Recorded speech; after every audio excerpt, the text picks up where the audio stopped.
I don't remember any of it. You don't remember?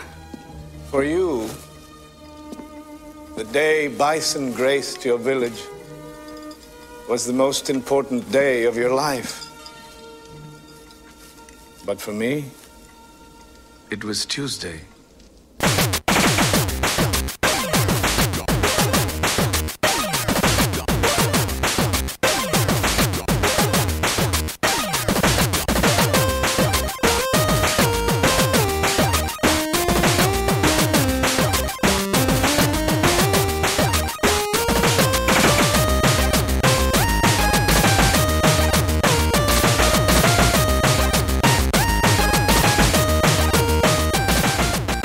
Welcome to the Rated G for Gamers podcast, episode 104. Just a reminder that you can find us on Facebook, Twitter, Instagram, Google+, and YouTube at Rated G for Gamers. You can always email us at info@ratedgforgamers.com. We appreciate all the love. I'm your host, Dave Bertino. This is my co-host, Dan Fly Eagles Fly Robinson. What's going on, man? Oh, you know what's going on. Before I gotta say, that intro kind of hurt a little bit. It stung just a little bit. It stung because I truly did not care who won the Super Bowl this year. Did you? As not? a Giants fan, did you not? I cared. I cared 100%. I did not want the Patriots to win again. Listen, as a Giants fan, you never want to see anybody in your division win. Well, no, and as a New Yorker, I never want to see anything Boston win. I never want to see the Boston teams win. I mean, as a football fan, period, you never want to see the Patriots win. Everybody hates the Patriots unless you're a Patriots fan. Look at Dave. Dave is hating. Universally hated. I'm not hating. I'm just telling you fact. So, for people who don't know, the Super Bowl happened this Sunday, and it was fantastic. It was an amazing game. The Eagles won. The Patriots lost, which I think defied odds. I think that defied odds. Well, I mean, that was a huge upset. Not as big as upset of 2008 when the Giants beat an undefeated Patriots team. Just right. saying. Or in 2011 when the Giants did it again. 12. Right. 2012. Right. So the Eagles enter the pantheon of sports teams or football teams that have beaten the Patriots in the Super Bowl. Well, it just means the Patriots' kryptonite is the NFC. Is the NFC East? NFC East. You're right. I do have to say, I don't know how you felt about the commercials, but there were two that stood out to me. One was the Dirty Dancing with Odell Beckham and Eli Manning. Of course. That was fantastic. I mean, I don't even know what the commercial was for, but the fact that they played that out over a couple different small little commercials was just, I was like, yes, that's fantastic. You know what? Now that I think about it, I have no idea what the commercial was. Yeah. For. I think it was just promoting the NFL Network. I think it was just the NFL Network. Probably, yeah. That and the Tide commercial. Everything's a Tide commercial. I listen. I love the Busta Rhymes, Missy Elliott, Doritos commercial. Yeah, that was great. Morgan Freeman and Peter Dinklage. Peter Dandridge. Dinklage. Yeah. Dinklage. Mm-hmm. Yes, mm-hmm. I thought that was amazing. Also very good. Yeah, also very good. But listen, all the movie trailers were awesome. I mean, Mission Impossible 6. Mm-hmm. We got the Han Solo teaser trailer, which looked fantastic. Very excited about that. Yeah. Oh man, that looks awesome. Mm-hmm. And more importantly, we got the Avengers movie. Yeah. You got to see the trailer for the Avengers movie. That's right. So the Avengers Infinity War, right, comes out in May. Yes, Memorial Day. So we got the Black Panther, which is going to lead up into it, which picks up after picks up after Thor Ragnarok. Yes. So there was Doctor Strange, Thor Ragnarok. I think is Captain America not going to be in it? Because I mean, didn't Captain America and the Winter Soldier go back with him to Africa? No, after the Civil War. That's true. Maybe. I know He we should saw be the, because from all accounts of looking at the Avengers Infinity War movie, he's in Africa. he's like leading that charge. Yeah, but which, you know, a lot of people took up arms about. Yeah, I think it's after the Civil War. Mm-hmm. Like after the bombing and his father died and he gets elevated to king. Right. He Yeah. gets the suit. Yeah. He's kingdom of I want to say Rwanda, but it's not Rwanda. Yeah. So that movie looks awesome. Mm-hmm. The Avengers Infinity War looks awesome. Mm-hmm. I was really stoked about Mission Impossible 6. Yeah. Looks good. Tom Cruise has found a fountain youth. I'm sorry. This man is like in his mid to late 50s and he's still doing all his stunts. Mm-hmm. Mm-hmm. Do you know the stunt story? About what? So yeah, there was like a brief shot of him jumping from building to building. Mm-hmm. That's actually him jumping from building to building because he's crazy like that. And he is crazy. I give him he's crazy for a number of reasons. I give him I give him major props for doing his own stunts. Thank you, Scientology, for letting him put his life on the line. But when he was doing that jump from building to building, there was a take where his foot didn't make the flat landing, and it crushed against the side of the building. Ooh. So it went like it was perpendicular, and then it went parallel as it smushed into it. And oh my god, they have like footage of him. Sounds horrible. Yeah, like he picks himself up and like hobbles to like finish the shot. But yeah. It was bad news.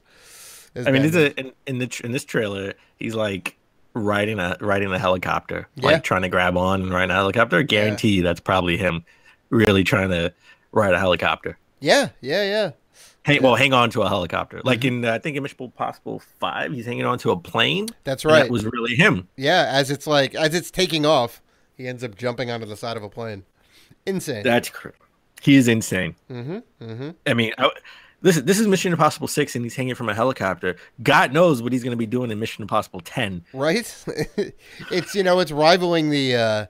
It's now rivaling the Fast and the Furious series, right? They just got to keep franchising movies out. And, he's going to have a kid eventually to pass on the lineage of Mission Impossible. Well, in fairness to Fast and Furious, I think they're up to like 8 right now. Oh, they are. They are. Yeah. They definitely churning them out a little bit quicker. But yeah, I mean, it's going to be a good year for movies. That's the takeaway from the Super Bowl that I got. All right, Dave. We've talked about the Super Bowl. We've talked about movies. Mm-hmm. This is not the Super Bowl movie podcast. Let's get into video games. Let's get into video games.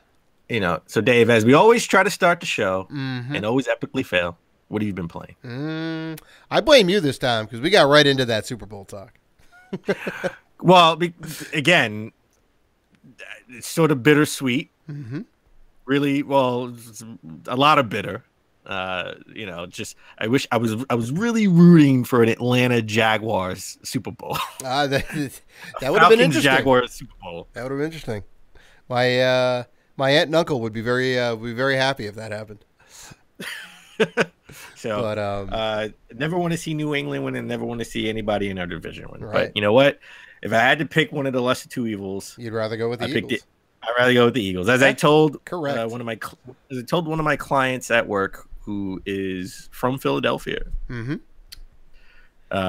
You know what? The enemy of my enemy is my friend. At least for one game. That's like some Sun Tzu Art of War stuff. That's how we roll. But yeah, to answer your question, what games are we playing right now? I will gladly answer that question for you because it is a big week. Final Fantasy, I'm sorry, Dissidia NT Final Fantasy came out. The latest in Final Fantasy fighting games came out for the PS4. So I am definitely playing that, and I have some thoughts on that. Still playing Mega Man ZX on the go, and Mario Rabbids Kingdom Battle, which is fantastic, start to finish. I will say the Dissidia game, I'm not as head over heels as I thought I was going to be about it. There is not Tekken enough for you. It's not Tekken enough. No, because it's definitely not that type of fighting game. It's more Power Stone, freeform, run around. in like gotcha. true 3D, as opposed to like a 2D fighting game where you can move into the background of the foreground. So it's different. It's different. Well, how many fighting games does Final Fantasy have? They technically have. Well, they have 3 Dissidia games, 2 on the PSP, 1 for the PS4. And there was a game that came out on PS1 called Urgies, which was you would fight in these arenas, and it was like Power Stone-esque, very small arenas. And they had some Final Fantasy VII cameos in there. So technically there's 4, but 3 of the actual Dissidia variety. So No. I know nothing about Uh-huh. Final Fantasy. Well, So you I know a nothing little about bit their about fighting Final games. Fantasy. A little bit. I know a little bit about Final Fantasy. Mm-hmm. I played Final Fantasy 7 and 15. Mm-hmm. Mm-hmm. Okay. So is it just like characters from the Final Fantasy universe? Just So it's fighting basically each other, but the no story. It's the heroes. It's basically like the main hero of each game in the series, and like each villain, and then a couple of extra characters in there. So there's like a good, I guess, almost like 30 fighters, if not a little more, because 1 through 15 are represented, and then Final Fantasy Tactics is in there, and Final Fantasy Type 0, there's a character from there. But yeah, and you know, as far as the story goes, there's a loose story. There's enough of a story. There's enough of a single player campaign that Dan Robinson could play this game and be happy with it. If you felt inclined to pick it up, is what I'm saying. No, probably not. Probably not. No. Probably not. Yeah, you know, that's fair. I've only ran through the tutorial. I wanted to see what all the new battle mechanics were. I got through most of that stuff. I'm gonna reserve judgment. You know, like I do like it. The fan service is high, which is really what you want. You know, hopefully there's some more meat on the bone, because I'm a little like, you know, some of the voice acting is really bad, which is upsetting, because, you know, I don't really want to turn it off if possible, but yeah. So that's what I've been playing. Have you been playing anything this week, or are you on a video game sabbatical? No. Okay. So I'm determined to beat X-Men Origins Wolverine for the 360. I think I'm almost towards the end. You were very determined. You were very determined to beat this game. I like this game. I mean, you know, it's a hack and slash game. I love those. Mm-hmm. You know, this is that type of game where you can play and listen to a podcast such as Rated G for Gamers, Mm-hmm. or you can just, you know, watch a YouTube channel. You can multitask and not. You can multitask and not miss out on the game. Mm-hmm. Yes. Also, I've been like that. heavily into Dragon Ball Fighters with the Z. So on my PS4, been just going crazy on that. That's sort of like a fighting game RPG. Mm-hmm. And I've changed my stance a little bit. I think we talked about this a little bit before we started recording. I've changed my stance because I know people were complaining that, like, the cutscenes, when you progress the story, you have to push the button to advance the dialogue. Mm-hmm. What they didn't tell you is this whole thing is in Japanese. So the dialogue is pretty much all in Japanese with English subtitles. Mm-hmm. So, you know what? I do want to push a button to progress the dialogue, because I'm not a speed reader. Right, okay? right. Like, I want to know what he's saying, and I got to read it, and then I push the button. So I don't want to see this like an actual episode, because I'll never keep up with it. Especially when you can't rewind. So you mentioned it's all in Japanese. There is no English voice option? I have not seen it. Wow. And I doubt there is. I mean, really, because if there was, why would they be English subtitles? You right, just exactly. put it in English. Exactly. That would be the default, right? North American release gets the English subtitles. Or the English You get the English voice actors, yes. Mm-hmm. Wow. So, so everything's in Japanese. So I don't mind pushing the button to advance the dialogue. Mm-hmm. Mm-hmm. It is like a fighting game RPG. Sort of every time I won't spoil the story, but you know, you always start as Goku, and then everybody, all the Dragon Ball Z fighters have passed out for some reason. I won't say why. And you have to fight your way through a lot of clones of the DBZ fighters, and that's how you grind. That's the way of getting you to grind. And every time you find one of your friends, you wake them up, and you explain what happened, and they become a playable character in your stable. Oh, nice. So do they have? Sorry. I was going to ask if they had any of the new Dragon Ball Z or Dragon Ball Super characters. They are in it, but I'm not there yet. You have 3 story arcs, and by default, if you want to play the story, by default you have to go with the first one. You can't choose which story arc you want to go to. Right. I'm like in level 3 right now, the first story arc. So, but the funny thing is, the interesting thing is, again, you have to keep all your characters leveled up. Right. Because you never know when you might want to use them. You know, like you can use 3 characters at a time, like Marvel versus Street Fighter. Marvel versus Capcom, not Infinite. That's right. They took it back down to 2.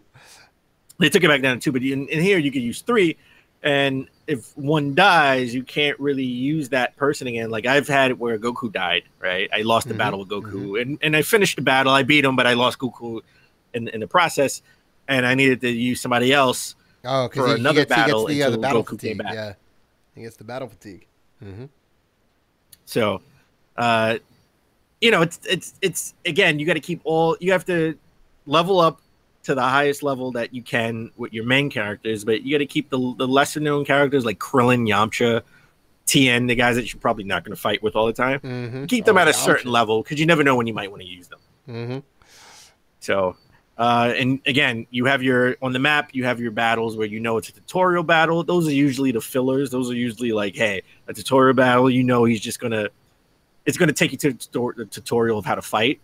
You can easily beat that, right? So I use my lesser known characters for those. And then for the real fights, I keep the characters I keep leveled up, like Goku, Vegeta, Gohan, stuff like that. So I'm really been into Dragon Ball Fighters. I love it. Like it brings me back to my days when I used to play Budokai 1 and 2. Yeah. So that's classic. And then that is classic. That is me. Also, I got to give a little love to my handhelds. I dusted off the GBA and I'm playing Zelda the Minish Cap. Oh, I love the Minish Cap. That game does not get its due. It is a fantastic entry into the Zelda universe. Made by Capcom, right? That's right. They made a bunch of them. They made the 2 Oracle games, and they also did the Minish Cap, and I think they did a fantastic job with all 3 of those games. To be honest. Nice. Well, I own all 3, but I figured I'll start with the Game Boy Advance. I gotta be honest. I am honestly debating if I want to mod my Game Boy Advance or buy a modded Game Boy Advance because this backlight, non-backlight, just sucks. Boy, you're saying you don't have an SP?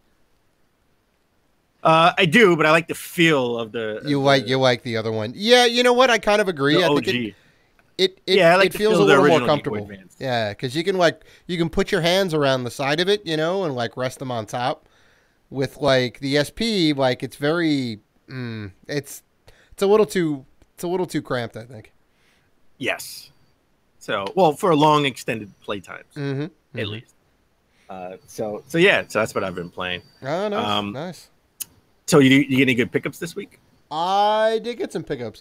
I have a pickup story, and I want to hear your pickups first because I have a little interesting story to tell. I think. All right.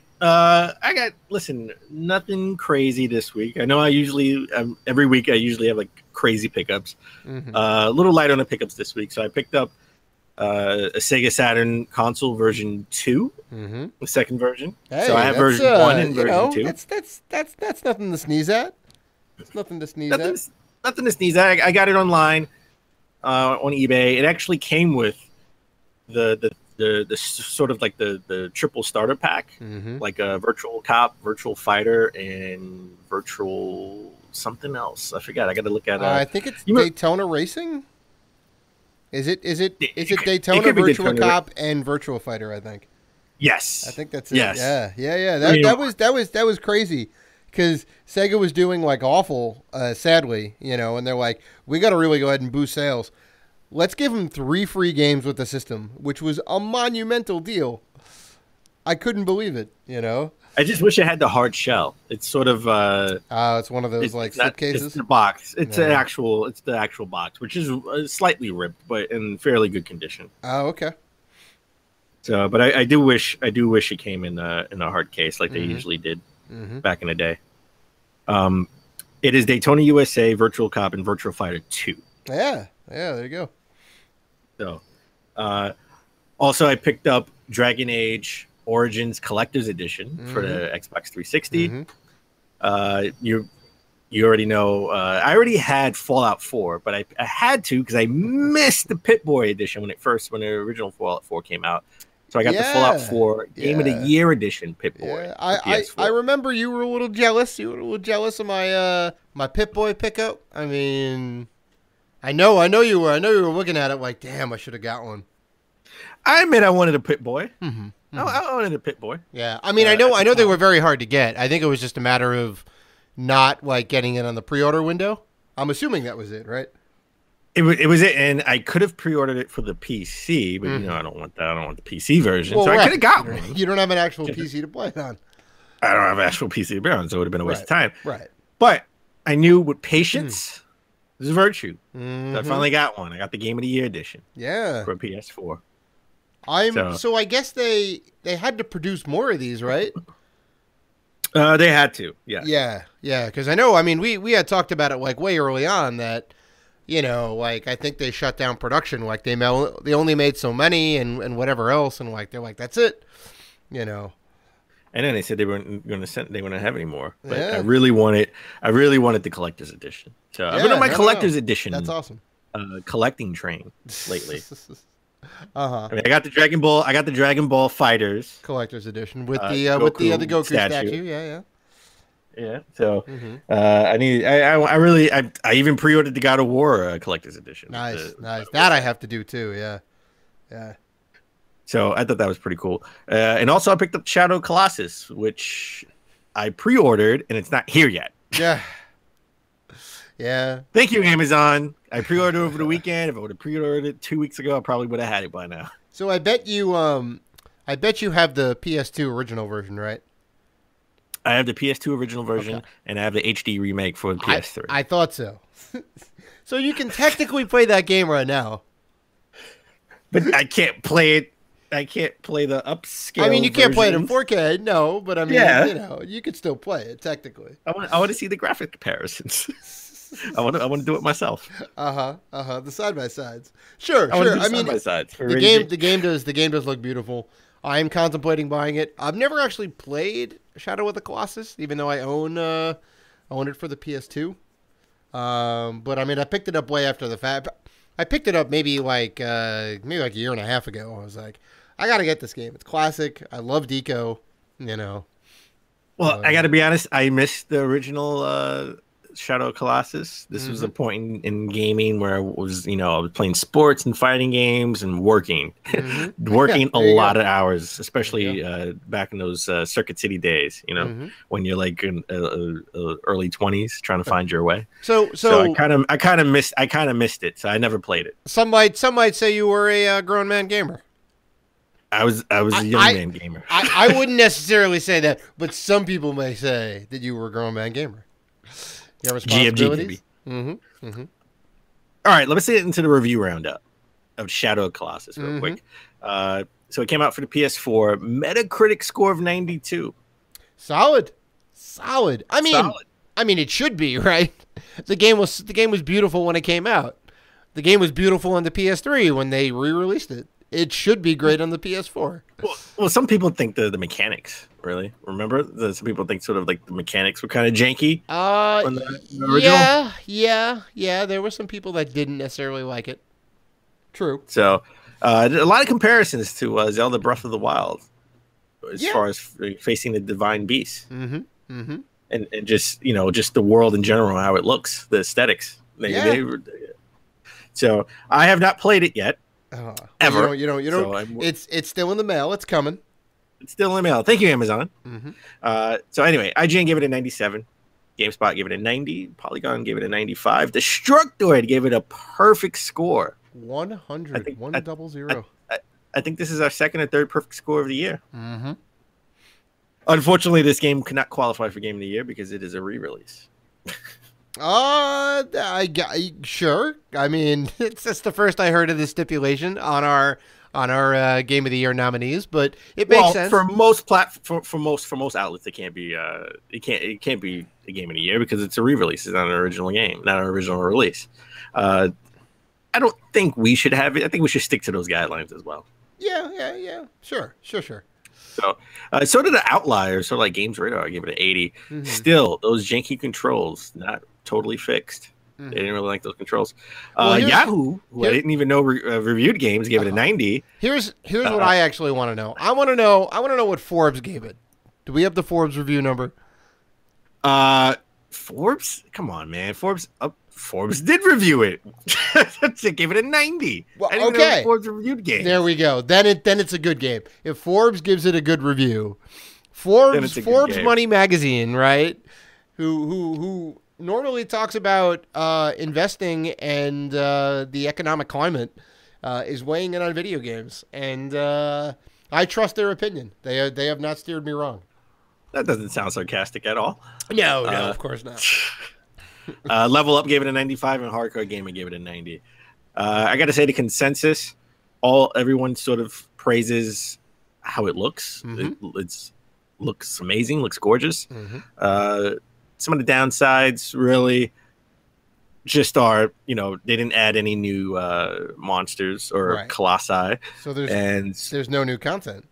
There's no new content, really? Which people were sort of clamoring for, right? People, when we saw this remake, everyone was like, hey, I wish they would add, new colossi, because the maker of Shadow Colossus did say that he had, a dozen different colossi that he wanted to add into the game. That didn't make the cut. That never made it, the original game. See, that would have been awesome. I would be all over that. But... So, that and the controls are still a little janky, but not as janky as the original PS2. Okay. So, but anyway, Dave, what did you pick up? What's your story? I still haven't heard. Turn. You still haven't told me even before we recorded. My turn. Well, actually, I have two stories. One of which is interesting. One of which I kind of find interesting. It was a little bit of maturity coming through, because I knew I had a stack of games in my hand at the Goodwill. One of the days last week, and somebody apparently traded in every Sims 2 game, right? Like all the expansions and the stuff packs and the whatever else. I had a thing that was half the size of me, right? It was 3 feet tall of video games, and I'm looking at them, and they're all $4 with the blue tag on there, right? And I was walking up with the stack of games to the counter, and I'm like, no, wait a minute. Because I saw when I walked in, it was anything with a red tag, anything with a yellow tag is half price on sale, right? That's what they do. They do rando tag sales, right? Or maybe it's maybe they have a schedule that they do it on. I don't know. But I was thinking to myself, I'm like, nobody's really going to come by and pick up these Sims 2 games, right? They're probably safe for me to put back.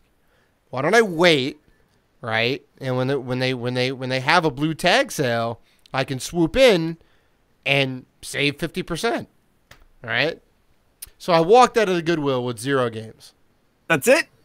That's the story? I told you one of these stories was good, and the other one necessarily wasn't so good. But I thought you were going to say you saved the lady from the go, building, and then she took you to Goodwill and bought you. Here's how I know you can appreciate it. That was an act of a grown man gamer right there. Boom, right?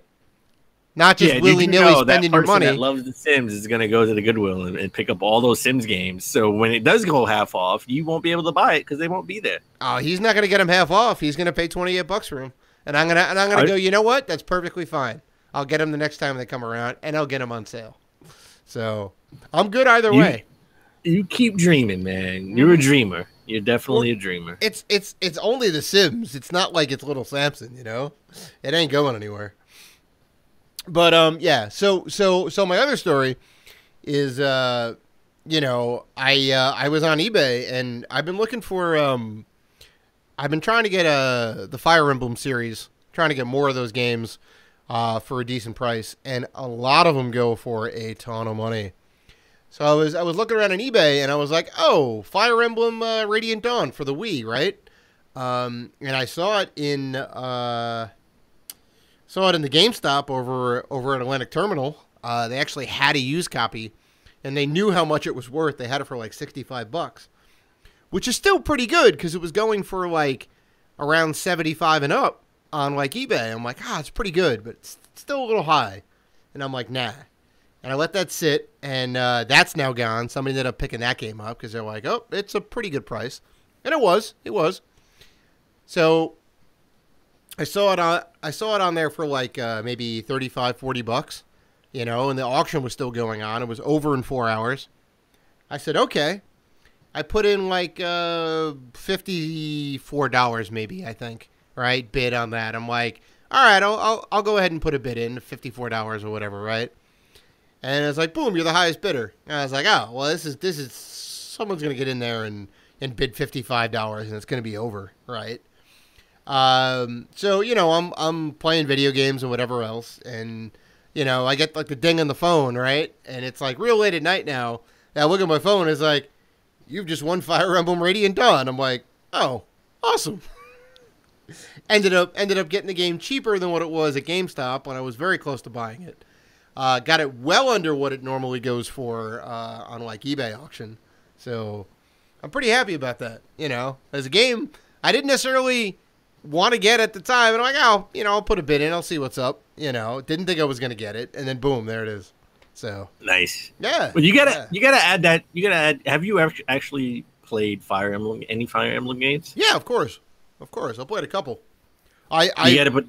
I've been playing the. You obviously don't listen to the games I've been playing. The Fire Emblem Birthright. A lot of times you say Final Fantasy and Tekken, I just zone out.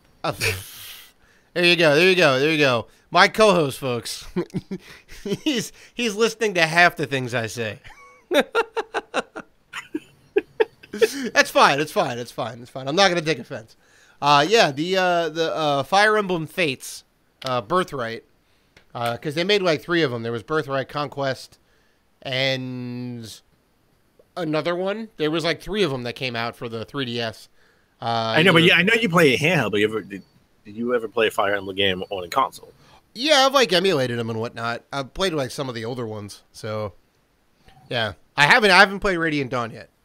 That's what you're asking. All right. I haven't played this game yet. Well, how do you? You know what? This is a good question for you. How do you pick what you're going to play?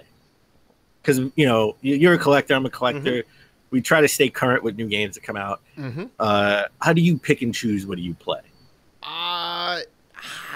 Is it random? Is it whatever you feel like? Is it just you close your eyes and say, you know, eeny, meeny, miny, mo? I mean, how do you pick what you play? Yeah, that's exactly what I do.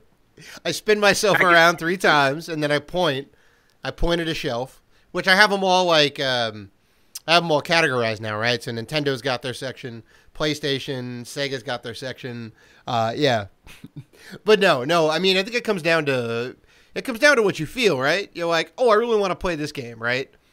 If there's a new game that's coming out and like the hype train is high, like I will play that. You know, like Final Fantasy had a big hype train. Boom, I'll play that. When I get around to getting Dragon Ball FighterZ, I'm gonna definitely play that because that game looks awesome. Well, what about your back catalog? It's kind of just like, you know, you just feel it inside, you know, like, oh, I really want to play this game, right? And it could either be a game you played a million times already, you know, it could be Final Fantasy VI or Street Fighter II or whatever. You just really want to play it at that time. Or it could be something that like is like, oh yeah, I never played X or whatever, you know. I'm gonna go ahead and put that game in, and you know, go ahead. You know, you rock it for a little bit, and then you know, there you go. See, I try not to play more than 4 games at a time, and I try to always have at least, you know, 1 current game one game that's in my back catalog from sort of like a last gen.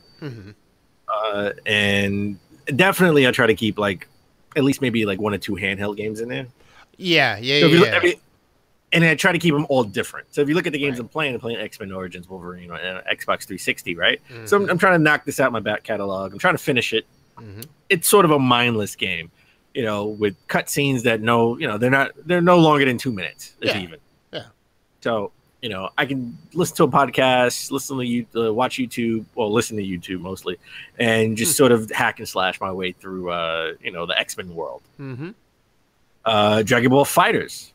Right, it's a fighting game, sort of RPG elements because you gotta level up your characters, so it is somewhat strategic. And then I'm playing Zelda, you know, another RPG on the go. Right. So you can take it on the subway with you. You know, you can use that hour or so trip into the city and that hour or so back to get some progress in the game. So, and then what I really didn't mention because I only played maybe like 20 minutes of it. Is the SNES Classic. Oh yeah. You know, well you got to get some classic time in there. You know? I'm getting some classics in. You know, just again going through random games on SNES Classic. You know, definitely for 20 minutes I've been playing like Star Fox 2. Yeah. See, that's actually interesting you said that because I moved the NES Mini upstairs. And I have the Super Nintendo controller with the extended cord, and I end up like using that, and I'll like kind of randomly play games at night or whatever, a couple minutes here or there. So, and same with like the handheld thing. Like you always got to have a handheld game, and you can play Switch games. You can play brand new games on the go with the Switch, which is beautiful. So I mean that's where I get a lot of my Rabbids time in. And that's where I get a lot of the Mega Man time in. I get a good 40 minutes in the morning traveling in.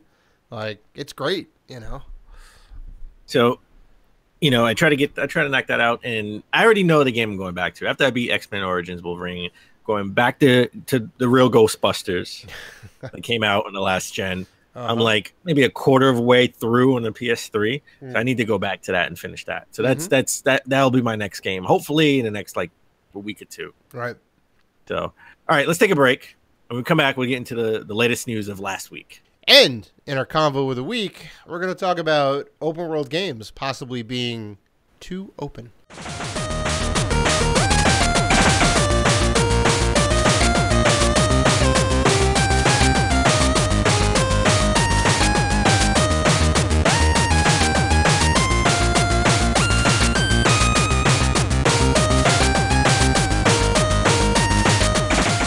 And we're back.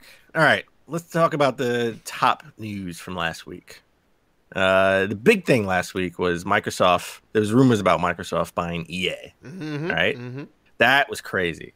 Because, just like Apple. Apple has like $100 billion trillion just like lined up, right? And everyone talks about them buying Disney or buying a little other tech companies. Microsoft, no slouch. They have like billions of dollars in sort of a little nest egg, right? So I have to say, I'm not trying to throw shade on anybody, but Microsoft has been... Here comes the shade. No. Every time somebody says I'm trying to throw shade. No shade. Well, here's the shade. No, Microsoft has been killing it recently. I'm just gonna say that, like their product line, the Surface. Like Windows 10, everything's been doing like real well for them. So they got some money. No, listen, they got some money. They got a lot of money in the nest egg. There were lots of reports of them trying, to expand their games lineup. And maybe just instead of coming out with new IP, just buy a studio with already established IP. Right? Because Microsoft, that's one way to do it. while Sony has more of the games with the story elements, like single player experiences, Microsoft is going another route to multiplayer experiences, right? And EA is definitely about the multiplayer experience for sure. That is true. And that would be a big get for Microsoft, right? Well, you would get all of the sports games. You would get all the sports games. You'd get all the Battlefield games. You get all the Battlefield games. You get Star Wars for another 4 years. Right. Right. Right. They have the license, I think, for another 4 or 5 years. Right. You get Anthem. You get Anthem. That's a new IP. You get Anthem potentially coming out. Yeah. And that would bolster greatly their Games Pass, right? And Sure. they would have to cancel EA Access. Right. You would have to fold it all into that would sort of that competes with Games Pass. Mm-hmm. I gotta say that story was juicy, it was meaty, but I don't think that's something that's possible. Well, one, EA, I know Microsoft has a lot of money, but EA is worth like $100 billion. EA is a lot of money, and so they would spend all of their reserves on buying this one acquisition. Right. And EA pays a lot. They have Disney license, they have all of the major sports franchises, sans baseball, that they have to pay for, which is also a lot of money, I mean, and they're essentially buying a publisher. Right. Yeah. I mean, they make their sports games in-house. A publisher that makes more money right now on a PlayStation platform than they do on an Xbox platform. Right. So it wouldn't behoove them to make everything sort of exclusive. For it to be profitable, they would need to keep it open source to their competitor. Yeah, I mean, there's some speculation, if this rumor doesn't even have any credit or merit, that they would do it like they did with Minecraft, right? So Microsoft wholly owns EA and all of its properties as like a parent company, but still allows them to put out games on every platform, There was some rumors about them buying Valve, mm-hmm. But I don't think that would happen either. I mean, people would go crazy because Valve own Steam. Yeah, which is Valve, right now free. Right, correct? It is an open free platform and all that. I'm glad this EA deal is just a rumor.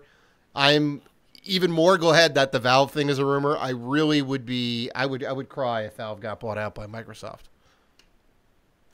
I would, because I just don't see. Valve is like printing money right now, right? They have a platform where people can put their games on there. They take a cut, They're really not publishing any games. They're just building their platform for people to put games on, and they're like reaping all the profits. It's great. I think more so would be maybe they would buy PUBG. You think so? Maybe. I mean, it's gotten better on their platform. Yeah. I mean, they did buy Minecraft, much to everybody's dismay, and that worked out great for them. And Minecraft's still in like the top 10, I think, or top 20, top selling games of month after month. PUBG would be a good buy, I think. Yeah. Then they could also put a lot more money into it and kind of structure it and take it out of beta or whatever it's in now. Like, I don't even know if version 1.0 it's officially released. Oh, it's officially released now. It's still It got officially released shortly after it made its Xbox debut. Oh, the console debut. Right. So I mean, I know they're patching it and fixing it and trying to fix performance issues, but it's still just not there yet. If you had some Microsoft money behind it, I think you could turn it into a AAA battle royale game or whatever they're calling it now.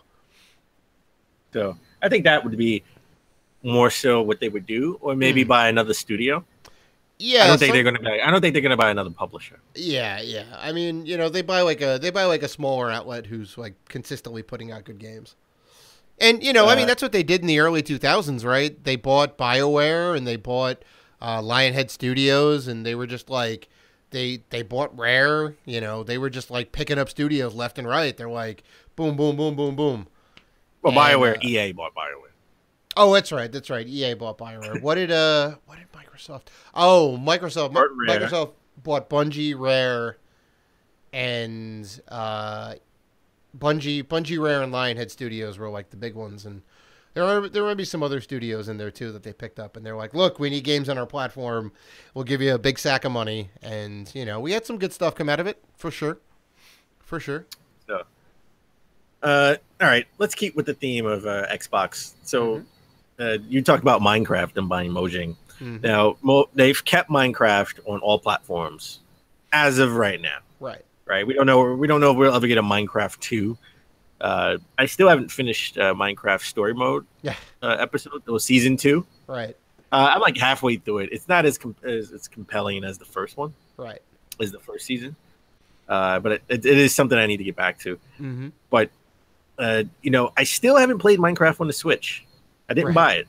Right. It had some early troubles, right? It had some issues that I think they have since patched. I'm pretty sure they're ironed out now, yeah. Yeah.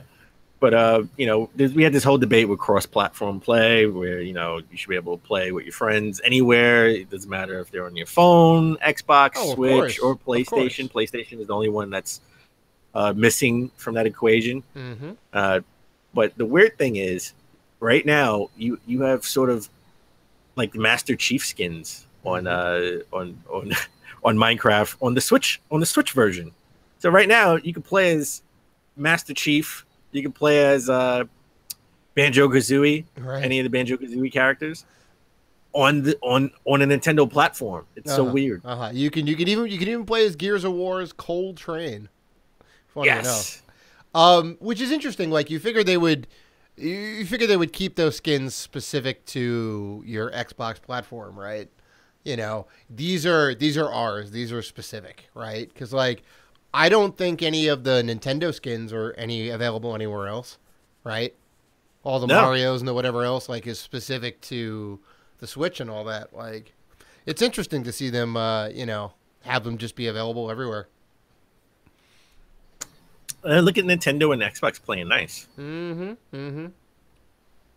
So, let's stick with Nintendo. The biggest news we got out of Nintendo is, one, the Switch has officially outsold the Wii U. Right. And is on pace. Not a difficult feat. Not a difficult feat. But it did it even before the year is out. So, the Wii U had like 14 million 6-7 years. Lifetimes. Right. They had about 6-7 years. They amassed 14 million, like you said, and the Switch is well on track to kill it. Well, 2012, so it's been about 5 years. Well, yeah, it is. Yeah. 5.5, sure. So, but finally, Nintendo Online, or Nintendo Switch Online, is coming in September. So enjoy playing online for free, guys, because in September you're gonna have to pay $20 for the year. Right.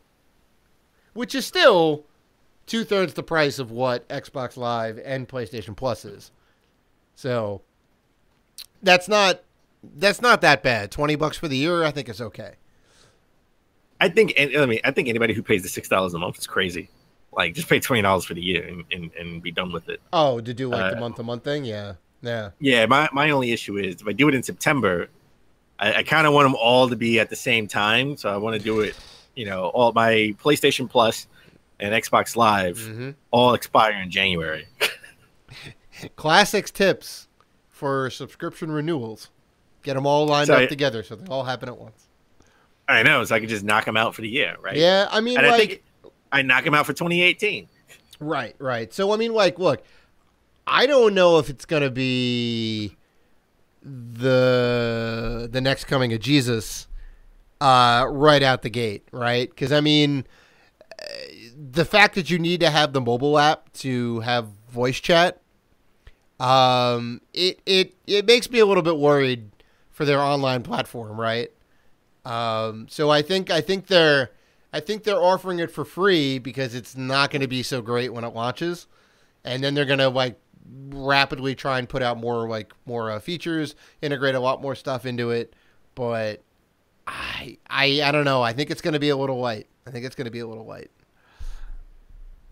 No, it can't be. Again, they're going to offer. Well, it needs to have all these things to compete, but as we've seen with Nintendo, they're really great at making games. They're bad at handling the online experience, Well, that was the old Nintendo. Okay, there's some new blood in Nintendo. Okay, and we're getting. Look, they've opened up their IP to doing other things other than just games, right? We're getting the Mario movie, Mario theme park, right? in Universal Studios. So they're opening it up right now. They open up more and more. We're getting online support. You know, we're going to get it's going to be just like Xbox Live and PlayStation Plus. We're going to get 1 or 2 free games that we can continue to play over and over again as long as we keep up our subscription. That's no different than what Xbox does. This is a very optimistic Dan Robinson right here. I like it. So it's going to be, hey, you like Zelda? You like the first Zelda? It's free this month, and you keep up $20 subscription, which that's how they're going to suck you in before they start telling you you're going to have to pay $40 another 2 years from now. Oh, it's definitely going to go up, And it's just going to be printing money because it's going to be like, all right. And I guarantee you, we're going to get demos. Hey, if you have the Switch Online service, you be the first one to play the new Zelda demo before it comes out. Of course, they're going to do that. And you know what? Then I'm going to be like, yeah, I have to play this now. I have to play Metroid 4 before anybody else. You have to play the demo of Metroid 4. The demo of Metroid 4, for sure. Yeah. Well, I'm glad you brought up Metroid 4 because the second biggest news that come out about Nintendo is we think Nintendo's E3 lineup has leaked, right? For E3. That's in June, which is only like 4 or 5 months away. That's not even, wow. All right, think about it. It's not, people will be lining up, getting ready for E3 right now. Yeah. Yeah. That's crazy. So this came from a Reddit post, and this Reddit post, this guy he pretty much broke the Switch launch lineup, and he was pretty accurate. So yeah, he was definitely pretty on point. Now we have to stress it is still all conjecture. It's a rumor, but considering this guy hit it out of the park last year, I think there's some credence here. And really, there's no real big surprises until we get to the end. But let's start. So we're going to see some Metroid Prime 4, right? I think we all think we might see that. I don't think this game is coming out in 2018, though. I think this game is in 2019. You don't.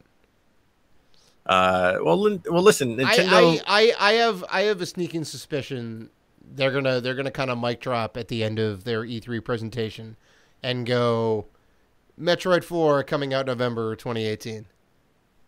And everyone's early predictions already. Early predictions. That's right. They're coming out swinging. Nintendo can do no wrong now, except when they build their online service. All right. You know what? All right. Well, my prediction. I will counter that prediction. We can mark them down now. Metroid Prime 4, 2019. Oh, you said that time and time again, and you very well may be right. I just really wanted to come out 2018. I know you do. I love my Metroid. Samus is my girl. Listen. Just like the second game on this list, Pokemon. A new Pokemon game. Pokemon is listed. Nintendo has Pokemon listed as 2018 or later. Well, they have Metroid Prime 4 just listed as later. Right. So that tells me that Metroid is nowhere near being finished yet, and this is a game they need to get right. So they had no problem delaying Zelda Breath of the Wild for 2 years. Well, if they didn't do that, the Switch wouldn't have the numbers that it did, because it was a little light at launch, right? The other launch games weren't so great. Well, listen, the Switch was a Zelda machine. Exactly. So they had to do that, yeah. So, all right, third game on this list is the third game in the series, Bayonetta 3. We got a teaser trailer at VGA's. Sorry, the Game Awards. Well, we didn't even get a trailer. We got a trailer of the port of Bayonetta 1 and 2. Oh, we got the announcement of 3. Announcement of Bayonetta 3 being in the works. Right. Reggie did the mic drop. He said, "Wait a minute. You think I was just gonna come out here to do the Bayonetta 1 and 2 re-release on the Switch? Bayonetta 3 coming, and then the logo. Yeah. So I don't think it has a release date. I don't think they said a release window of 2018. I could be wrong. Right. I'm sure people will correct me in the comments. However, I don't think this is a game that's coming out in 2018 either. Oh, see, here we are 100% simpatico, right? We've seen nothing of this game. No one said anything about playing this game or previewing the game. Right. And they just said in December that Bayonetta 3 is in the works. You know. So who knows? Who knows how much development time they put into it so far? So that leads me to what is coming out this year in 2018. Maybe a Pokemon game that could be off. That could be a 2019 juggernaut, right? Because you can't have all your juggernauts all in the same year or two, right? You got to spread it out. You want to keep the lifetime sales. Want to keep the momentum going, right? Well, sure. So, yeah. I think this game is definitely coming out this year, and that is Pikmin 4. Yeah. Yeah, I could definitely. I mean, I think you were saying before we started the show that Pikmin was slated to be on the Wii U, and it just kind of got pushed off because they're like, we're gonna jump off the sinking ship, and we're gonna go ahead and move some titles over. Well, Miyamoto has said that Pikmin 4 is pretty much done, uh-huh. right? And this is before the Switch was even announced. It was, right. On the Wii U, and everyone's just like, well, when is it coming out? Right. Right. So I think this game is already done. I think were in the process of sort of porting it to the Switch. Will it come out for the Wii U and the Switch? I would want it to be, because it would be sort of the last game from Nintendo to come out on the Wii U. They're not going to put anything else. They're not going to do that on the Wii U. That's wishful thinking. Yeah. They're not going to do that. Wait. So Switchful thinking? I kind of like that. Oh, I kind of like that. Finally, you do something that I like. I get the Dan Robinson seal of approval. All right, I'll take it. That should be the name of the show. Switchful thinking. Switchful thinking. Yeah, I kind of like that. Yeah, nice. You know what? That we should make that a segment. Switchful thinking. What do we think should come to the Switch? Maybe. we'll keep that. We'll have to hash that out off camera. All right. Another game that's definitely coming out. Book it. I said it. Book it. Definitely coming out this year. Is The Legend of Zelda Skyward Sword HD remaster. Oh, I disagree that it's definitely coming out this year, but they are definitely doing a remake of it. Because you take out those weird everything. waggle controls for the Wii. Yeah. Because a lot of people didn't like the play. A lot of people skipped this game because of that. Skyward Sword was definitely one of the worst Zelda games. But why is it one of the worst Zelda games? Because of the waggle controls? I mean, the waggle controls were part of it. You still kind of had the companion thing going on in that game. It's just everything about it was just kind of. Yeah, it's a Zelda game, but I don't know. Really didn't grab me the way that just about any other Zelda game did. Very, very, very low on the list. And it's not even that it's okay. It's not even that it's like a bad game, but most of the Zelda games are like 9s and 10s. The OG one, Link to the Past, Ocarina, Wind Waker. I'll put that up there. Breath of the Wild. They're all like 9s and 10s. So when you compare it to that, it's like, yeah, it's not great. So I think you're right. What would you give it? Maybe like a hard 7. Wow. Maybe a hard 7. You would give Skyward Sword the same rating as the Order 1886. Oh God, I knew that was coming. You did it, not me. You asked me for my opinion, and I gave you my opinion. And then you have to bring up Game of the Year nominee 2015, 2016, 2017, The Order 1886. Okay, I promise. That's it. It will never make Game of the Year list again. It made history. No. Yeah. 3 years in a row. It had a dynasty. It had a little dynasty. It's good. Got to retire the jersey. Put it up in the rafters. I will retire the Order 1886 jersey. All right. Next game that's rumored for E3 is Super Mario Maker 2. Yeah. I mean, they would be remiss to not make a sequel to Mario Maker. Well, here's the problem with doing a sequel for Mario Maker on the Switch. The Mario Maker was made perfectly for the Wii U because you sort of had that dual screen. You had the Wii U gamepad, and you had and you had the TV, and you have a stylus because you need a stylus in that game to make the world. to build your level. Right. Now, is this something where the game comes with a stylus? Pack-in stylus? Sure, they're cheap enough to produce. It would have to come in with a pack-in stylus. Yeah, I mean, using your finger to move the stuff around works, but no, not ideal. You really want the precision of the stylus, yeah. And they have so much more that they could do. Like, there was a big omission. There was no Super Mario Brothers 2, which, granted, is a very different game than the other ones. Sprite set. I mean, it didn't have Doki Doki Panic. Yeah, right. They didn't have Doki Doki Panic in there. So they could add that in there. There's really like a lot of stuff that's still on the table that they could like put into a new Mario Maker. This game was made perfect for the Wii U. Look, it's Nintendo. Also, it was made perfect for the 3DS because it has a stylus. They'll make it work. It has to come with a stylus, and then they have to sell a stylus separately when people inevitably lose them. Yeah, well, right, yeah. You get like a Rainbow 3-pack for $10. I think we sort of agree that this is definitely coming. Super Smash Brothers for Nintendo Switch, which will be just Smash Brothers for the Wii U and Smash Brothers for the 3DS, all in one. Well, all the content, all the characters, all the levels, all the DLC. He predicts an ultimate version of it. Yeah, which I mean, we had Pocket Tournament version. DX. It will be for Smash Brothers DX. Right. We had Pocket Tournament. We had Mario Kart Deluxe. It could be. It's sad. It's sad if that's the case because, they've had since like 2015 to work on this. Like, I figured they'd come out with a new Smash Brothers, but it's I think we're not ready for like a new Smash Brothers. Every Smash Brothers I'm definitely ready for a new Smash Brothers. You hear that? You hear that? You hear that, Miyamoto? Give me a new Smash Brothers.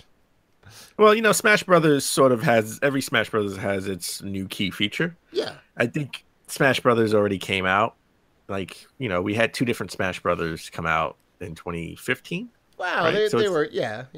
So it's been 2 years-ish, right, sure, since we had Smash Brothers. So sure. I think maybe at the end of the light cycle, we'll have another Smash Brothers, a brand new one. It'll come out simultaneously with the Super Switch. It'll be the launch game for the Super Switch. You really want that to happen? I really want there to be a Super Switch. So, I think they're gonna keep with the Switch, like the name, because it's so popular, and they're gonna stay with the hybrid, but there'll be a Super Switch where it's 4K and HDR. The man who hated the name, the Switch, is now coming around. Don't get it wrong. Don't get it twisted. I still hate the name, but I understand the name still holds some cachet right now because it's selling like hotcakes. So I still hate the name. All right, now we get into games that we've heard nothing about. I mean, we've heard rumors. I mean, we know there's a Metroid Prime 4 in the works. We know there's Pokemon in the works. We know there's Bayonetta 3 in the works. We've been hearing about Pikmin 4 for years, and I think everyone speculated about Mario Maker, Smash Brothers DX, and a Skyward Sword remake. But another game came out of left field. Luigi's Mansion 3. Sure. These are 35th anniversary of Luigi. Right? Yeah. Oh, 35th anniversary of Luigi and Mario. I think they both debuted in the Mario Brothers game. I mean, these are a little more bolder predictions, I think, right? Because we haven't heard much about any of this stuff. I don't see why they wouldn't. The DS game or 3DS game was good. The original game was good. I mean, Luigi was a launch game. The first console for the first Nintendo console, not the launch with a Mario game. That's right. I played Luigi's Mansion on the 3DS. I have it for the GameCube. I haven't played it in the GameCube. I thought it was fantastic. Well, wait a minute. Technically, that's not true because the Switch didn't launch with a Mario game. That is true. Yeah, I could say that. Yeah, maybe the Switch didn't launch with a Mario game either. I mean, it definitely didn't. Yeah. Odyssey it was a bit away. It's in the launch, I guess, the launch year. Oh, get out of here with that. Yeah, now you're talking like Microsoft. We got the launch window. There's day one, and then there's the launch window. Now, Well, listen. That's the language you understand, so I want to talk your language. Get out of here! No, that was the worst thing. I called foul on that. They're like, no, it's a launch window. It's not just one day. No, it's if I can't buy the game when the system comes out, that means you don't have any games, and I'm going to wait. You can buy the game. I'm gonna wait. You could have pre-ordered Super Mario Odyssey when I could have pre-ordered it and then waited for it. Yeah, yeah, just wait for it. I could just save my $300 and buy it when Odyssey comes out. So, anyway, Luigi's Mansion 3 game. I would say it's safe to say it's in the works. Will it come out this year? Will it be shown at E3? I don't know, but I think it's definitely in the works. It's something different, something new. We haven't had a console Luigi game since the GameCube. Yeah, I'm not even thinking about the mobile. Well, not mobile, 3DS. But the portable version in 3DS. We got a WarioWare game that's in the works. Animal Crossing game. Yeah. That's in the works. Fire Emblem game that's in the works. We finally get we'll I think this is a safe bet. We already know there's a Yoshi game coming out at the end of the year.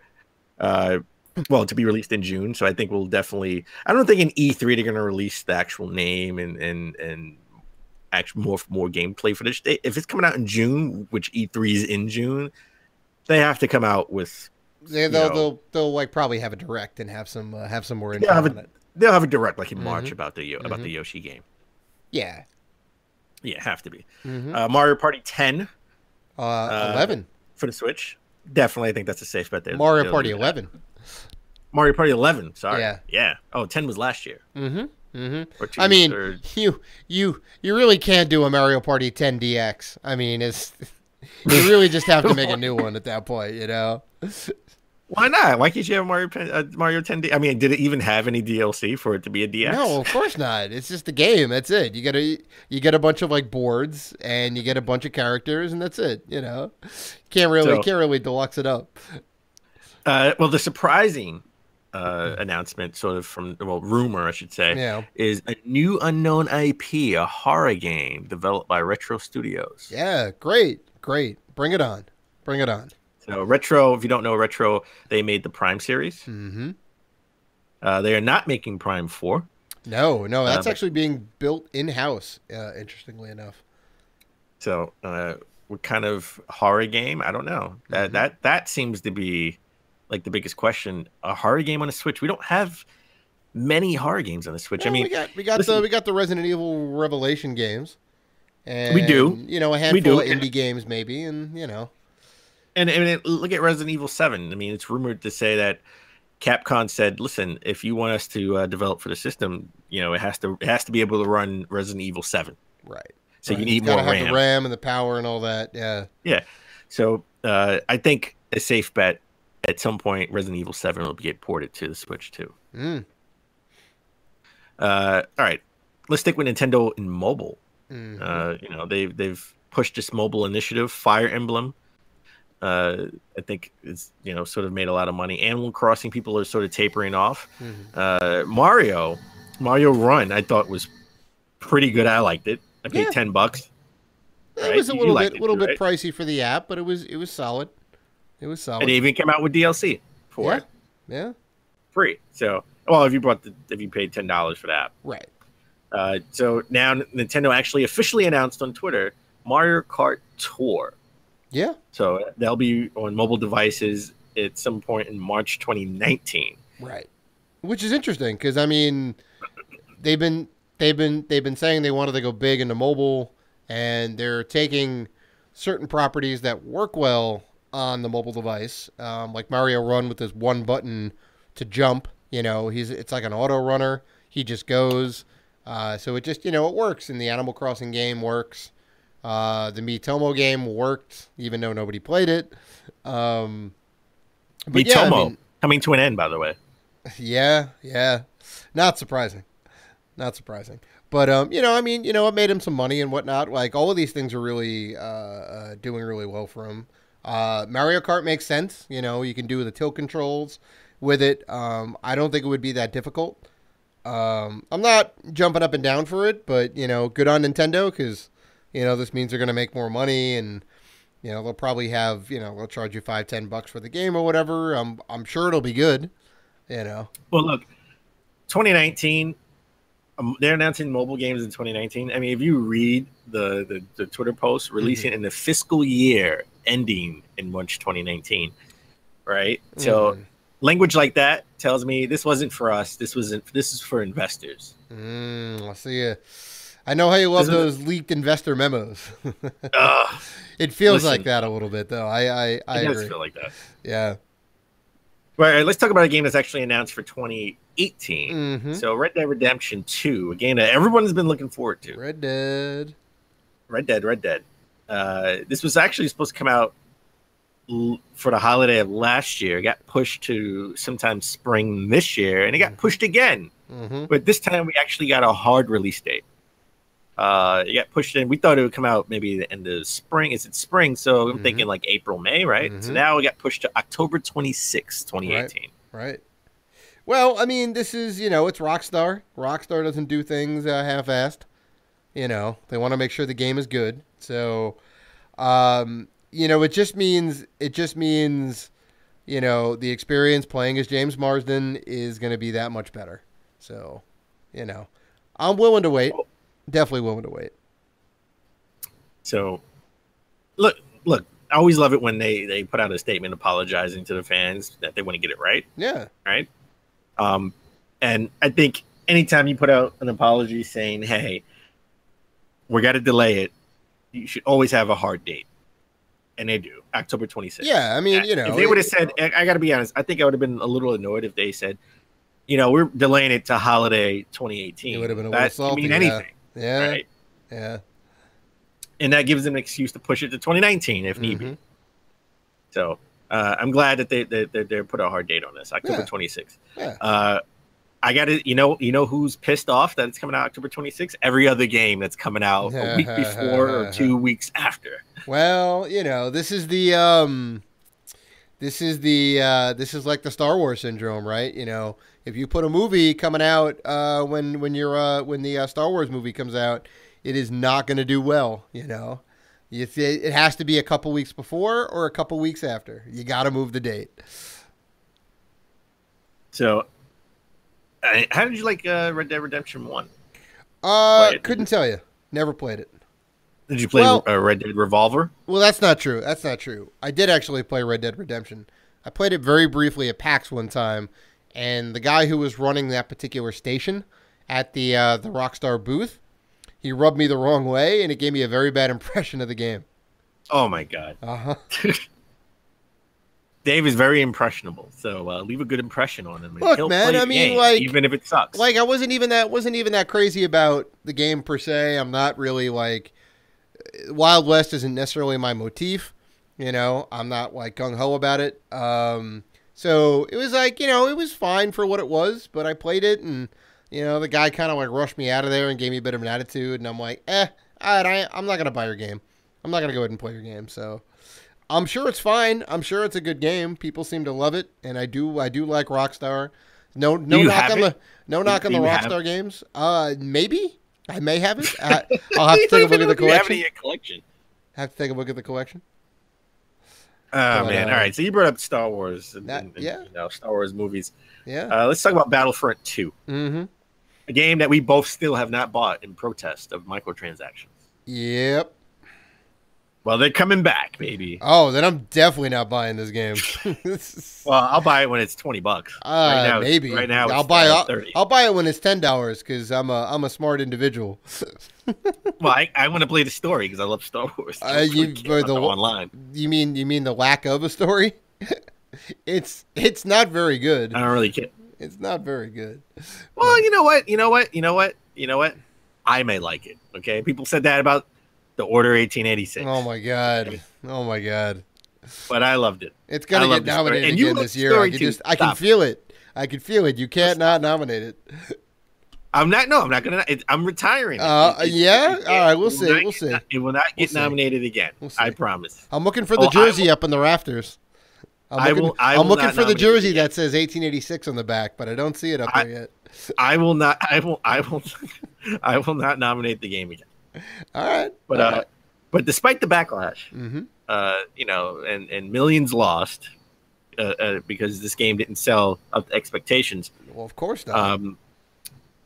they are bringing back all the microtransactions to the game, and guess what? Their stock soared, went through the roof when this was announced.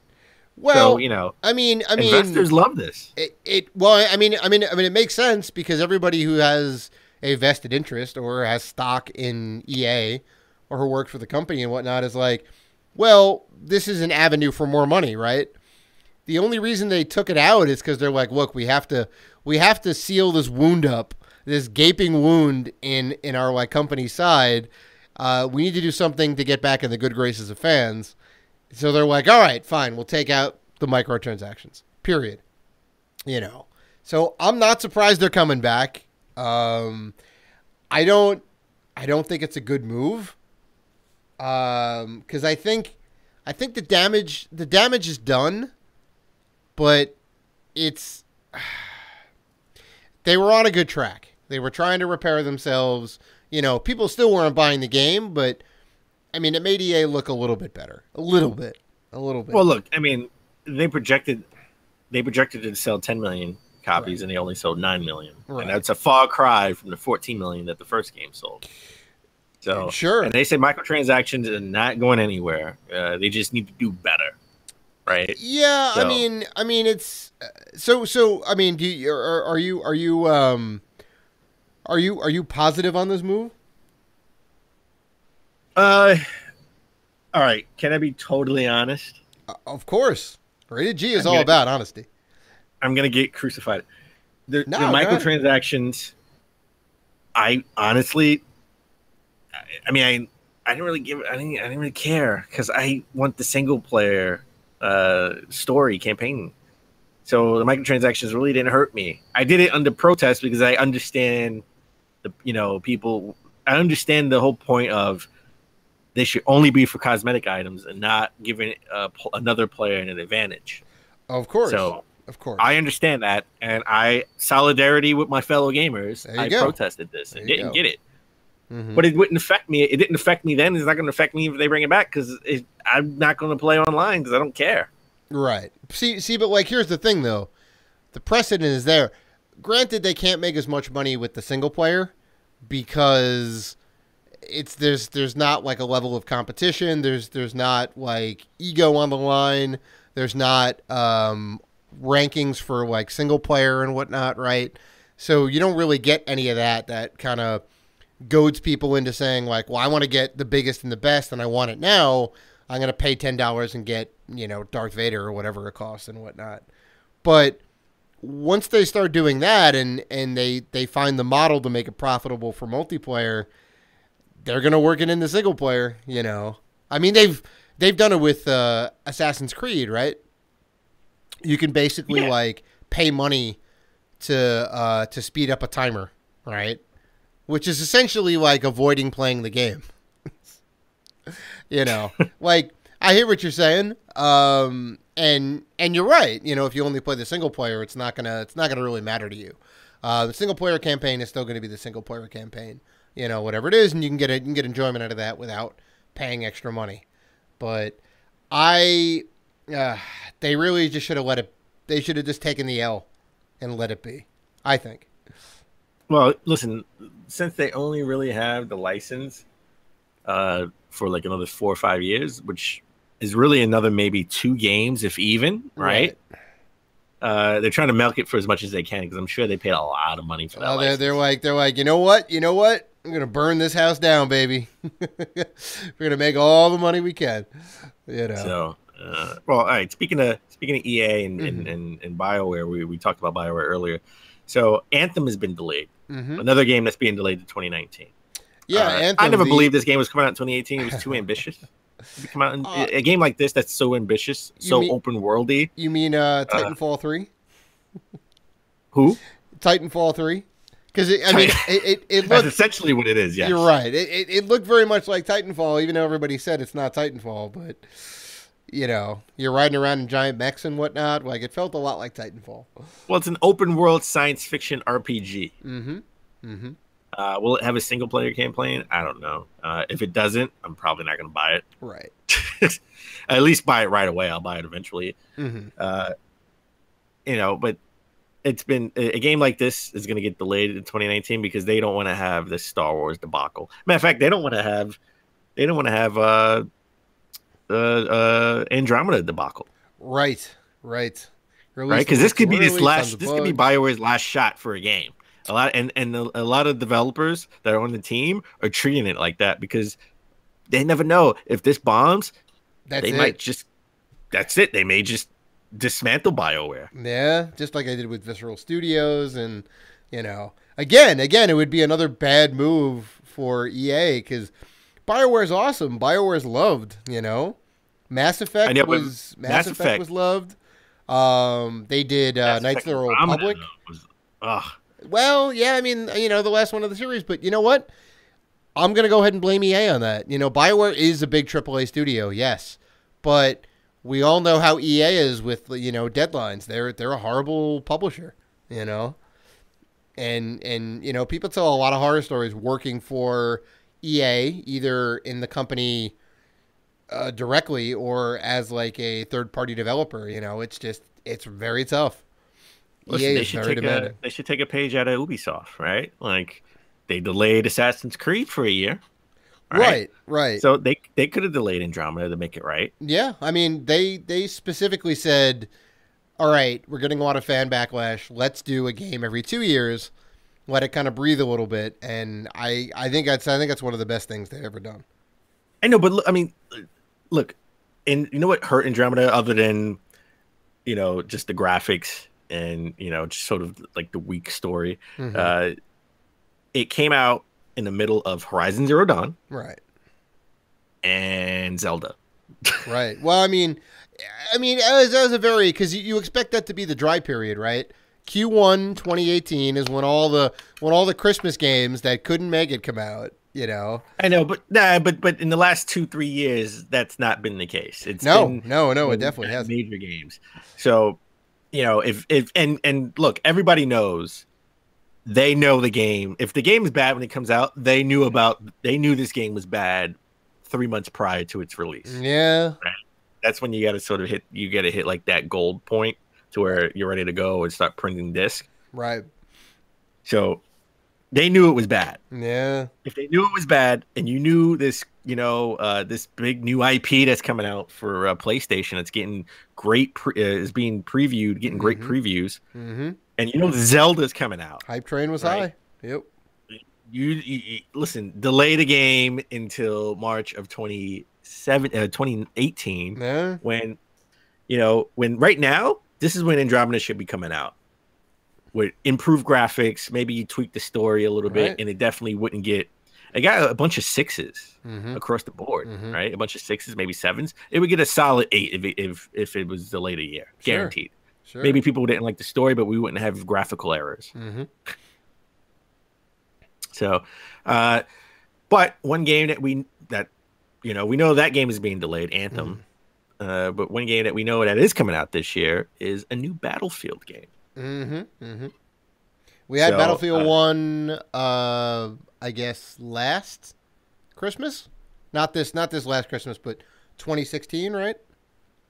Yeah, that's true. Yeah, so I mean, it's been 2 years. It makes sense that a new Battlefield game is coming. Speculations on the theater of war.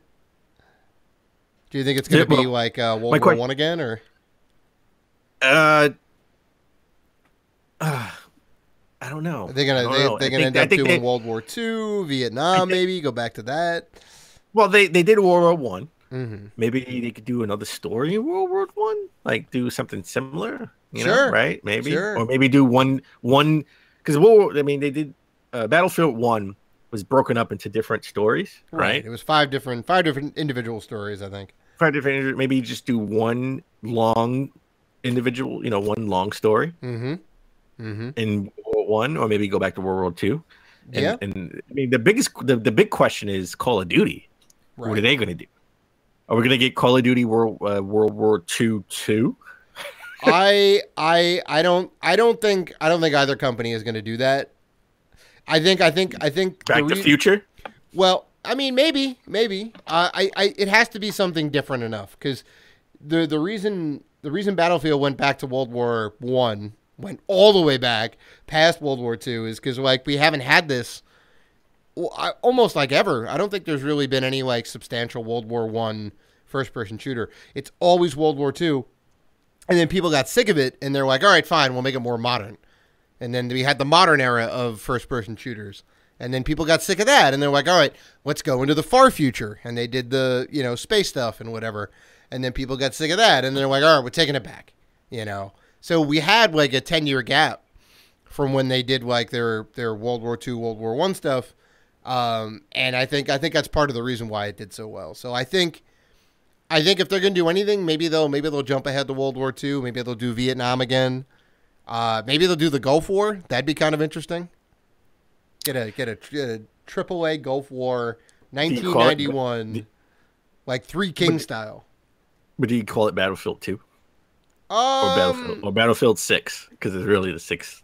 I think Battlefield 1 was World War One. You like Battlefield Gulf War, Battlefield Desert Storm, something like that, maybe. Oh, okay. Yeah. I think I'm gonna disagree. I'm gonna say they're gonna stick with the World War One or II theme. It's gonna be old. They're gonna stick with that old theme. We're taking it back. Everything always goes full circle, right? We did the old school World War One and 2 back in the day, and then we got more modern. I think we're taking it back. Yeah. So I think Call of Duty and Battlefield will stick in that theme. Yeah. All right. We shall see. So, Battlefield 1 has 21 million players across the globe. Yeah. Oh, it's phenomenal. That game is great. That game is great. So, and no microtransaction debacles or scandals. So there you go. They did it right. Yeah. Yeah. They had solid single player campaign, which I love and still haven't beaten yet. So many good things about that game. Well, at least EA got something right. Yeah, seriously. All right. Let's end with code names. I love code names. So the next Assassin's Creed game, the code name has leaked. I'm gonna have to stop you right there. You were on a roll. You were 5 out of 5 for these segues. You killed it on the last one. I like that one. You killed it on the last one. And that was the one I really liked too. Yeah, you were basically you were basically a kamikaze fighter driving the Zero plane directly into the ground. I bull crap. I like that. I listen. I like that segue. Okay, all right, buddy. I like that segue. I thought that was really all right. good. You were perfectly entitled to your opinion, however wrong it may be. I'm right though. I'm right. Listen. You know why I know I'm right? Because if it's wrong, I wouldn't say it. Oh, I see. Will that hold up in a court of law? I don't think so. It would. They would say Dan Robinson. Oh, get out of here. He's right. He's so above whatever the he law. says is law. He's above the law. Done. I am the law. Uh-huh. Says Sylvester Stallone. Thank you. I am the law. Thank you, Judge Robinson. Thank you. I should be judged. I should be a judge. Oh. Anyway, let's get back to the Assassin's Creed code name. Dynasty. Mm-hmm.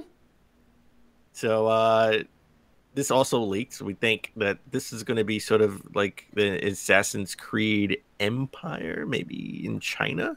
Well, right? Dynasty. The one thing you think of is ancient China, for sure. Now we got that mini game, Assassin's Creed Chronicles, in China, and I finished that. Russia, China, and India, which was great, but it was kind of it was more of an indie title. Scroller. Yeah, 2D side scroller. Didn't have all the AAA trappings that Origins or Syndicate or any other big titles did. I know, but everyone's been clamoring for Assassin's Creed in China because it just made sense for a long time. We just never got it. Sure, and if you remember in Assassin's Creed 2, in Ezio's house in the basement, they had all the shrine to all the different assassins. Altair was there, and they did have somebody from China representing in like the 600s or 700s maybe. So a little more fire to the rumor, I just want Assassin's Creed to be in China. Yeah. It makes sense. But this game is not a 2018 game. This is something that we know that it should be coming out in 2019 because I think they're going to take a break, right? We had Origins, back in last year. Mm-hmm. End of the year, they 2017. took a year off, right, Mm-hmm. with Origins and made it it good. So I really liked Origins. So I think we're going to get another. What's the other franchise that they're working on? Well, there's Watch Dogs is a big one. I think we're going to get Watch Dogs 3 this year. Yeah, instead. Beyond Good and Evil 2 is in the works, but who knows when that's coming out. I think it's about time for a new Watch Dogs, maybe a new Division. Yeah. Oh, Possibility Division 2. We want a new Division, baby. Want a new Division with 50 all of Cent in it. Manhattan. With 50 Cent in it. With 50, I wouldn't go out for it. From last week, with 50 Cent. No, I wouldn't go out for it. 50 can make his own game. 50 can make his own bulletproof game set in New York City. No. Get out of here. He does not belong in the Division. I think he can belong in the Division. He can divide. Nah. Well, yeah, certainly people would be divided over the game for sure. But yeah. All right. Enough with the news. Let's get into the convo of the week. Mm-hmm. Now this is my open world rant 2018. Our open world rant 2018. I think we have opinions on open world gaming. I mean, this kind of came a little bit off the heels of new Assassin's Creed game coming out, the debacle that happened with Battlefield 2 a little bit. When is open world too open? Are games becoming unsustainable with their budgets? Is there just too much content in the game? It's a completionist nightmare. I don't know how Gerard, 8 years from now or 5 years from now is going to complete, any of those Assassin's Creed games. Games from this era. Yeah. So I mean, like 100 hours. Like I tried to make it a thing, and I got like 70% completion in Assassin's Creed 4 Black Flag, which was I think the best of the series. It was phenomenal. I love it. I want to go back to it, but there was just so much. And I'm protesting it. Protesting it? Why? My stupid save data didn't. I told you. That was my data first. got corrupted. I downloaded the game. Mm-hmm. Right. I actually downloaded the game, and I had a bad download, so I made it sort of maybe 4 hours, 5 hours in, and I couldn't go past that. I just couldn't go past it. It wouldn't let me go past that one. That they wouldn't let me go past this one checkpoint, and I didn't know why. And they had to give me my money back for that. They restrict my license, give me back my money, and I'm never going to buy I have the game, but I'm never going to play it. Black Flag's off your list. In protest, yes, because I'm pissed. Sure. And I think that kind of brings up a decent point. Like, bugs in video games are always there, even in the best of them. Breath of the Wild certainly had bugs. There's a ton of fun videos of people doing wacky shit because there's bugs in the game. The bigger the game is, like, the more prone it is to error. The more development costs go up. There's more QA time in there, So, like, one of the things that's increasingly becoming an issue is, being able to have more checkboxes on the box, right? You can craft, you can cook, you can fly, you can shoot all these different types of weapons. It's got skill trees. It's got whatever. You can travel from Paris to Moscow in like real time, and that makes the game like huge. And you have to, you have budgets. You have to come in under budget and make it within a certain amount of time. You have a launch window. It needs to hit usually the holiday season when these AAA games come out. It's tough from a developer standpoint. I'll say that. Well, it's tough from a grown man gamer, right? Who has to work long hours, and you want to put a lot of time into the game and feel like you made progress, right? And I put like 6 hours in Assassin's Creed Origins, and I'm nowhere near the end. No, And I would have been almost finished with the Order 1886. Right, exactly. By comparison, and you know, the Order 1886. You know, as much as I like to make fun of it and whatnot, it is a solid game, but it's very short. It's not $60. Like, you know, I bought the game less than. But you feel very accomplished when you beat it, right? Oh, I did, and you know, it was great. The graphics were great. The game was tight. I didn't have any like bugs or game crashes. The game ran very smoothly. Everything about it was great. You know, it was a tight little experience. It wasn't $60. You know, it felt a little bit light in that respect. I didn't really feel like there was any replayability to it, but you can get through it, beat it, put the game down, and feel like, yeah, I did it. You know, game over. It's a nice story. Yeah, but games like Assassin's Creed, you know, where they get you is they make the world so open. But guess what? You have to level up, so you have to grind. Yeah, you have to do the little missions to grind to level up your character, or you wouldn't really be able to progress in the story because you don't have a high enough level to even beat any of the enemies. Well, we kind of talked about it a little earlier. This is where microtransactions come in too, right? So I think and Unity did it, Syndicate did it, and Origins definitely does it. Instead of waiting, you can pay money for these like timers. You know, it takes X amount of time to do this particular thing, right? It's you know, it's a day or two of game time, right? You can speed up the timer of the game, or you can have things happen instantaneously just by paying for it. You know. Well, here's the thing, but this is in single player, right? It is where if I put in 10 hours into Assassin's Creed, and I've had my fill, I don't want to put 100 hours. I've had my fill. I like the game. I want to progress in the story because that's why I really play games. And all jokes aside, this is why I really love the lineup that Sony has brought to the table because, you know, they're more story-based games, you know, less, I mean, open world-ish, but more focus on the story. Right. So that's why I play games, unless it's a platform or one of those, you know, hack and slash where I can do two things at once. But again, I still want to progress in the story. You know, if I get 10 hours in Assassin's Creed Origins and I have a way to say, hey, you pay another $10 and we can skip you ahead 70 hours of grinding. Well, I mean, I think you know what? That's not hurting you because we're not competing against each other, right? That's a decision that I made on my own, playing by myself. Well, I mean, I think you're making an argument for smaller open world, less open world games, right? Because that's like the beauty of Uncharted, right? It's 12 hours and you're done. Yeah, and it's a mostly linear progression. You go from if you want more, you know, 12 hours main story done. You want more, that'll be another 16 hours, 18 hours if you do all the side quests, which I'm not going to do. Sure. And that's, you know,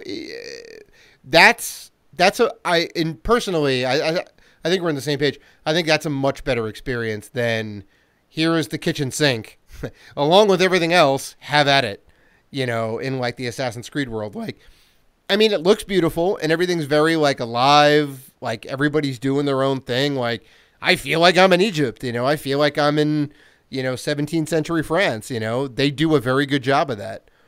But then you have to fill it up with stuff to do, you know, you have to fill it up with, you know, races and missions and this and that. And, you know, that's when they kind of get into like, well, now we have these microtransactions built in and, you know, it affects the game. I know, but people are clamoring for more open world, and I don't understand. It's going to get to a point to where it's going to be where there's not going to be any arrows that tell you where the story is going to progress. You just have to figure out everything on your own. Yeah, we're not holding your hand now, all right? But we're still pointing you in a direction. Right. Next, it's going to be we're not even going to point you in a direction. Here's the world. Well, that's what they did with Zelda, you know, and Zelda worked, you know, for some unholy reason, Zelda worked.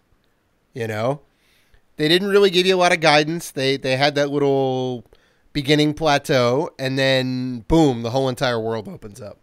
You know, but it it takes a company like Nintendo, and it takes 4 years to build that experience. You know, it takes time. Nintendo already, Zelda was already established. When it comes to like a new IP, where it's like, no, we're not going to point you in a direction. So I have no investment in this character. I don't know this character at all. Mm-hmm. I knew who Link was. Right? I know who Princess Zelda was. Mm-hmm. I got somewhat of a story arc, and they did hold your hand a little bit in a tutorial. Yeah. Right? And they gave you the tools to maneuver through the world. It was it's sort of like Metroid. You got to do a lot of, you go this way to get that weapon, and you can progress this way. Mm-hmm. In a sense. Wait. So you have an idea. I mean, you know right away what the final objective is, right? Here's a little dot. Go kill Ganon, and do what you got to do to get there. You know, you could say like, I don't want to kill the divine beasts, and go straight to Ganon. You can do that. You know, but yeah. I mean, you're right. I think it takes it takes a really good developer to kind of build that experience, you know? Because I know a lot of people who don't like open world games but love Breath of the Wild. You know, there was just something about it that everything just kind of came together and worked. Like, that's an example of that done right. Yeah, I mean, I don't know how to fix the Assassin's Creed problem, you know, because like a lot of people were thrown off by it. The games typically have a ton of bugs, you know, that are in the game, and some of them they just can't fix. You know, they have other priorities. They have to make new DLC, or the team's shuffled off to work on a new game, so they can only fix like so much, you know. And more microtransactions. Yeah, no? More microtransactions. Yeah, I mean, you're saying it's going to go back the other way, and, you know, I agree. I think it's going to get to a point where it just becomes too much. We're going to get to the point where it's too open world, and we're going to scale back, and everyone's going to love it again. It's just like, I mean, look at Call of Duty and Battlefront. Right. All right. Right. We got too futuristic, and they scaled back, went back to the old world type style games.